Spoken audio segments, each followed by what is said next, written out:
Pourquoi les surdoués procrastinent-ils? Bonjour, je suis Luc Martranchard, psychologue clinicien spécialisé dans la détection du haut potentiel, du syndrome d'Asperger et du TDAH. Et je suis le créateur du site bilan-psychologique.com. Alors, tous les surdoués procrastinent-ils? Bien évidemment, non.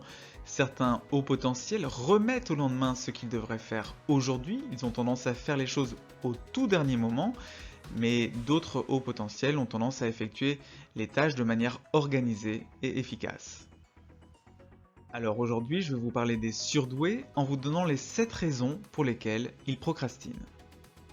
La première raison, c'est tout simplement le manque d'intérêt. Beaucoup de surdoués ont beaucoup de mal à se motiver pour les tâches sans intérêt, pour les tâches administratives, pour les tâches ménagères ou pour toute autre tâche qu'ils jugent sans intérêt.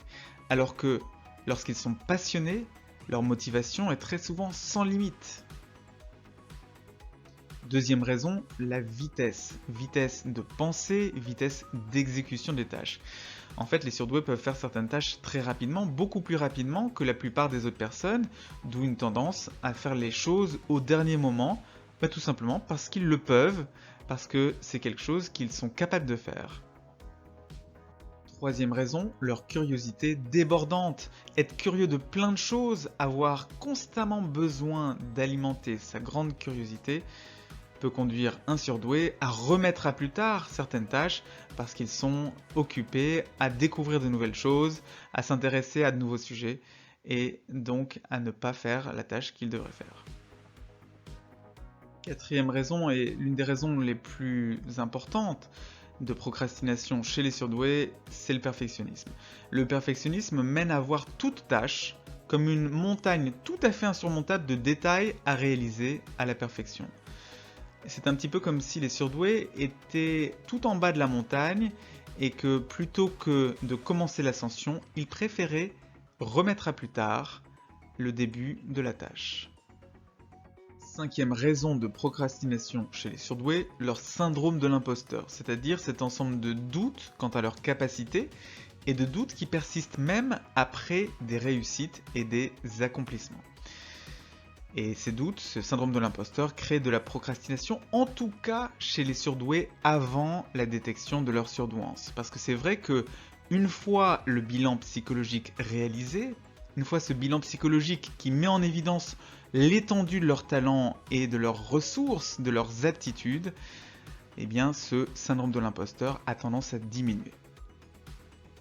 Sixième raison, une estime de soi basse. Alors cette estime de soi basse concerne majoritairement les personnes à haut potentiel intellectuel, mais beaucoup moins les personnes à haut potentiel émotionnel.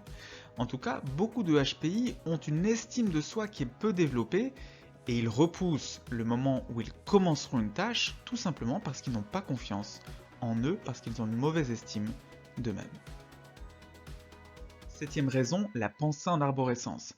Avoir une pensée divergente, une idée créant d'autres idées qui à leur tour créent d'autres idées, la première idée étant souvent perdue de vue après un certain moment, fait qu'ils s'éloignent rapidement de l'idée de départ et donc ils procrastinent.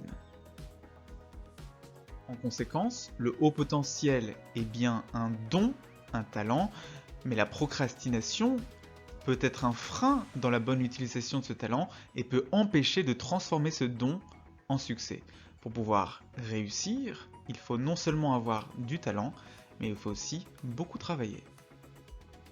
Quand on est haut potentiel, c'est absolument fondamental de le savoir. La première étape pour découvrir votre différence est le test de dépistage du haut potentiel émotionnel en ligne et celui du haut potentiel intellectuel en ligne. Vous les trouverez dans la description. Ils sont ce premier pas pour découvrir enfin ce qui fait de vous quelqu'un d'unique et de différent. Voilà, c'est tout pour cette vidéo. N'hésitez pas à vous abonner et à activer les notifications de la chaîne pour ne pas manquer les prochaines vidéos de la chaîne. Il y en a en ce moment 2 par semaine, les mardis et les samedis à 12h30. A très bientôt sur la chaîne.